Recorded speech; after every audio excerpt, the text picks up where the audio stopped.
지금 저는 소카를 빌려가지고 가고 있어요. 소카 광고는 아니지만 아반떼를 처음으로 빌려봤는데 3시간 무료 쿠폰이 있어서 거의 공짜로 쓰고 있어요. 그러니까 움직여야 되는 데가 많아서 택시나 타다를 타는 것보다 그냥 차를 빌려서 이렇게 떠들면서 가는 게 낫겠다라는 생각이 들어서 빌렸습니다. 좋네요.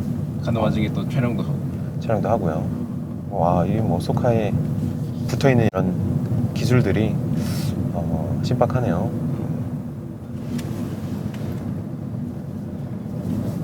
요즘에 근 2, 3주 어떻게 지내셨나요?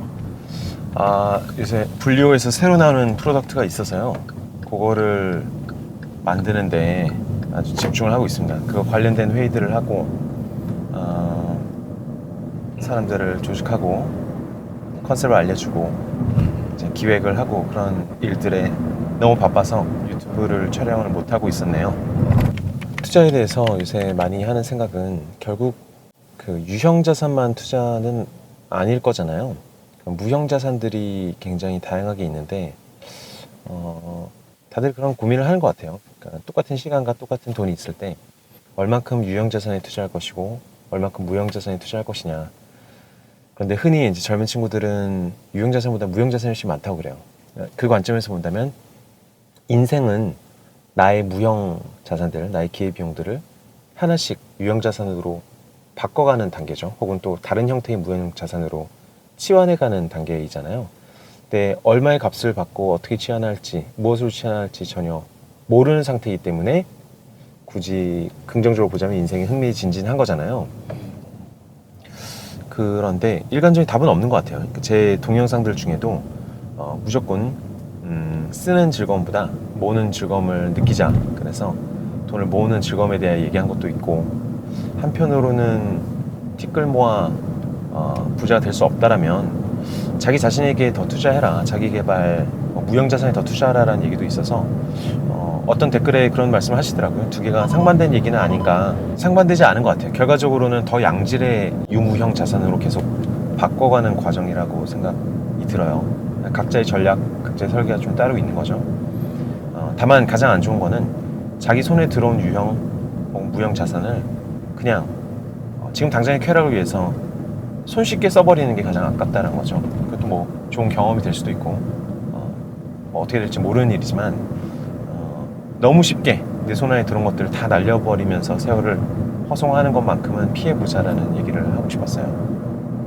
이제 이전에 우리 30대에게 알려줄 10가지 그래서 레벨업에 대한 내용 중에 레벨 0에서 레벨 1까지 1000만 원 처음 모은 데까지는 어느 정도 이제 시간을 현금화해서 이제 급여를 받아서 모았다. 그런데 이제 레벨 2 그리고 레벨 3까지 가는데 투자 없이는 너무 멀다 이런 내용이 있었는데 거기서 그 레벨에 해당하는 레벨 2, 3로 가기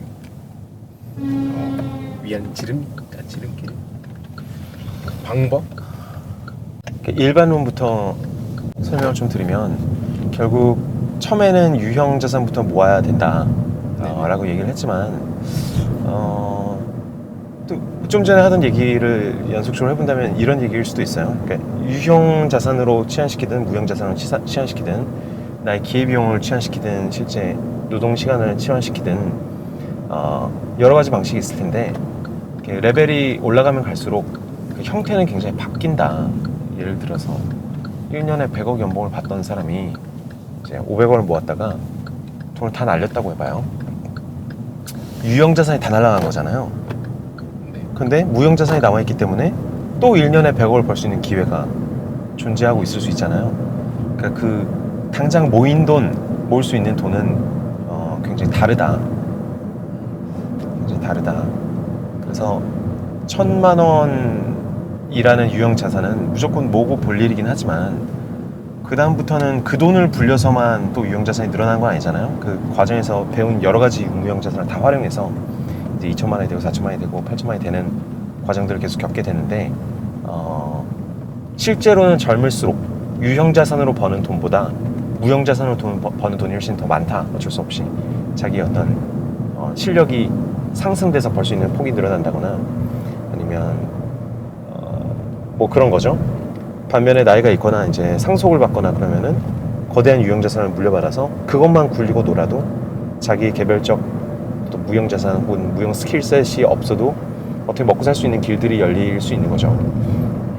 물론 실제로 20억, 50억 건물을 물려받았다 그러면, 그런데 실력이 하나도 없으면은 그것도 못 불려요. 다 날립니다. 그죠? 그러니까 그거에 맞는 스킬셋, 그걸 관리할 수 있는 스킬들이 생겨나겠지만 그 레벨에 가기 전에는 한 단계씩 한 단계씩 눈앞의 것들을 해치우면서 오늘을 생각하면서 나가야 될 필요가 좀 있다. 뭐 이런 차원에서 드린 얘기였어요. 자꾸 동문서답을 하고 있는 그런 느낌이 들지만. 그리고 라이브 중에 둘머리에 입사하고 싶다는 분들도 계셨는데 팀원을 뽑을 때 기준이 혹시 있다면 얘기해 줄 수 있나요? 팀원을 뽑을 때의 기준은 계속 바뀌고 있어요. 그 회사가 이제 변화해 가면서 계속 그 순간순간 필요한 사람이 달라지는 것 같아요. 달라진다고들 하고 계속 똑같은 사람이 영원히 필요한 건 아닌 거죠, 그죠?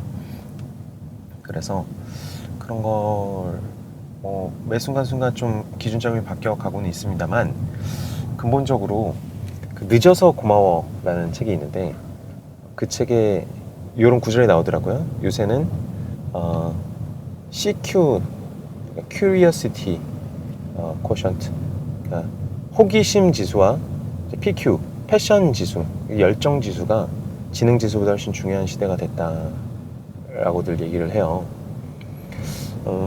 지능 지수가 예전만큼 중요하지 않다는 거는 예전에 다 똑같은 걸 배우고 그걸 누가 더 잘 해석했느냐의 문제라면 지금은 세상 곳곳에 굉장히 좋은 정보들이 널려 있고 그거를 얼마나 열정이나 호기심을 가지고 곰곰이 곱씹어 보느냐가 훨씬 중요해진 것 같아요. 왜냐면 시간도 부족하고 요새 모든 아이들이 다 바쁘잖아요. 초등학생들도 자기가 뭔가를 고민할 시간이 없고 계속 짜여진 스케줄로 움직이잖아요.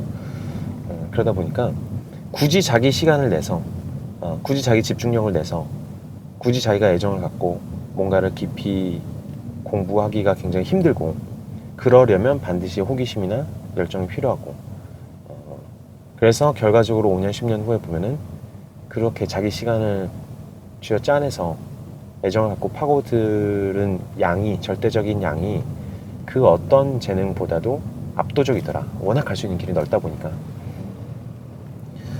그렇게 저는 해석해 볼 수 있을 것 같아요. 그래서 그 호기심이 있느냐, 그러니까 만사의 호기심이 있을 수도 있고 특정 분야에 되게 호기심이 있을 수 있고 자기에게 주어진 일에 호기심이 있을 수 있는데 그런 호기심의 힘이 정말 대단한 것 같아요. 왜냐면 아닌 것 같지만 여러분들도 뭐 대학 다닐 때 생각해 보면 혹은 회사 다니면서 보면은 의외로 호기심이 있는 사람이 별로 없어요. 자기가 되게 좋아하는 것에 대해서 되게 좋아하는 이성에 대해서나 잠시 호기심이 있지 호기심이 유지되기 되게 힘든 시대인 것 같아요. 근본적으로 그죠? 이것저것 할 것도 많고 놀 것도 많고 귀찮기도 하고 정신산만해서 호기심이 있는 사람이 너무 부족하다.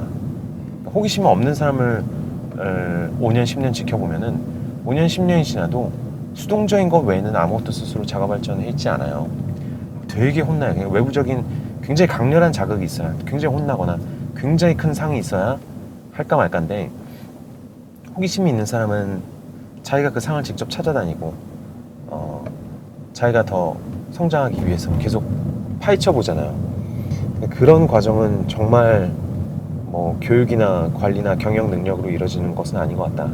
그 사람이 타고난 채 들고 와야 되고 경영인은 그런 사람을 뽑기 위해서 굉장히 큰 관심을 기울여야 된다 라는 거죠. 호기심이 안 생기는 사회 구조가 점점 되어가고 있다. 점점 뭐 호기심 갖기 전에 너무 바쁘다 이미 뭐 그럴 수 있죠. 확실히 그래지는 것 같아요. 그죠?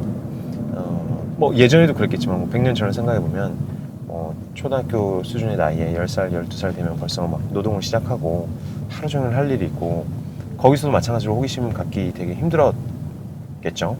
지금은 호기심 자체가 지겨울 정도로 너무 많은 정보가 쏟아져 들어오고 배워야 되는 것도 많고 외워야 되는 것도 많고 그렇잖아요. 그래서 하나는 정말 그 교육적 차원에서 생각한다면은 정말 가정교육이 중요하구나. 어려서부터 초등학교 1학년부터 저희 딸이 초등학교 1학년인데 그때부터 뭐 학교에서 가르친 거 뭐 집중 안 한다고 못 배운다고 막 혼내고 그러면 벌써 고등학교까지 12년을 그렇게 살고 대학교까지 16년을 그렇게 살면은 호기심이 생길 수가 없겠죠. 그렇게 애한테 눈앞에 있는 것에만 호기심 갖지 말고 달달 외워라는 얘기만 계속 반복한다면 그죠? 호기심이라는 게 근본적으로 머리에서 막 톡톡 튀어나가서 보이는 것마다 관심을 갖게 만들고 본질적으로 산만하단 말이죠. 호기심이라는 게 그런 산만함을 다 쳐내고 눈앞에 있는 업무만 꾸역꾸역하게 만드는 가정 환경에서 살아갔다면 정말 부모들이 치밀하게 아이 호기심을 죽이고 눈앞의 것에만 집중하도록 12년, 16년을 달달 볶았으면은 아이는 그렇게 될 가능성이 굉장히 높다고 봐요. 저는 아이가 아무리 천재여도 부모의 그 치밀한 압박을 이겨낼 수는 없거든요. 그죠? 근데 그 와중에도 희망적인 것은 아이들이 다 유튜브 할 시간을 찾아내고 친구들과 자기 호기심이 있는 것에 대해 떠들 시간을 만들어내고 수업 중에 수업 안 들으면서 자기 호기심이 있는 것을 상상하고 그 다음에 밤에 몰래 상상하고 읽고 찾아보고 그 과정을 할 수 있잖아요. 부모나 어떤 선생의 눈을 피해서 모든 고등학생들이 공부만 시키고 있음에도 불구하고 어디선가 자기 아이돌을 찾아보고 유튜브를 보고 게임을 하고 그 시간을 다 짜내서 하잖아요.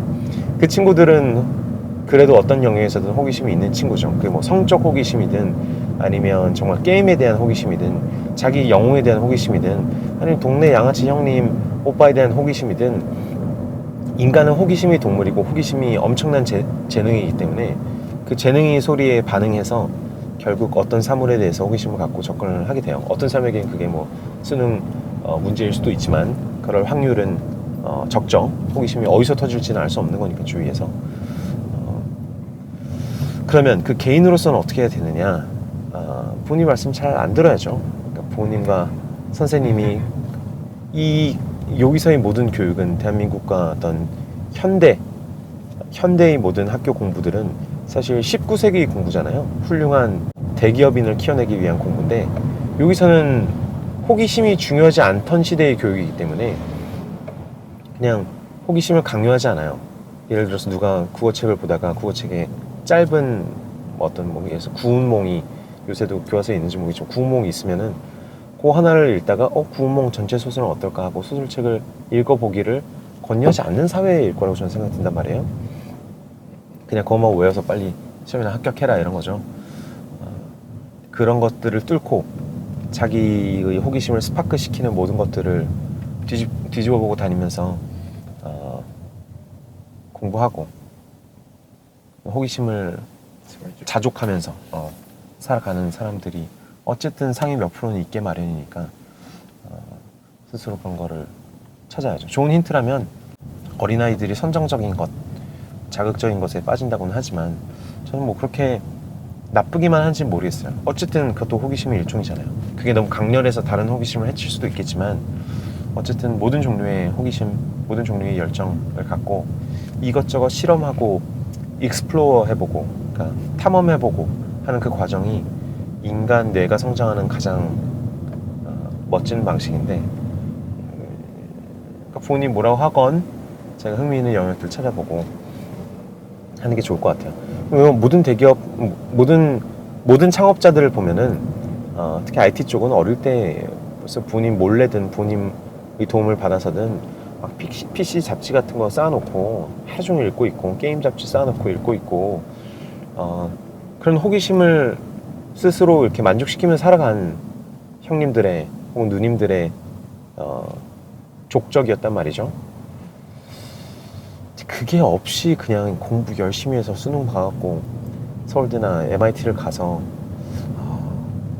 갔는데 주위 친구들이 다 뭔가에 호기심에 빠져본 적이 있는 사람인데 자기는 그냥 공부만 했던 사람이면 경쟁력이 있을까 하면은 거의 없겠죠. 그런 호기심 많은 팀원들에게 네. 끌린다.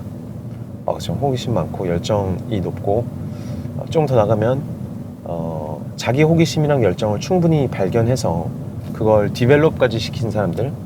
그러니까 나는 경제에 호기심이 있는 것 같아.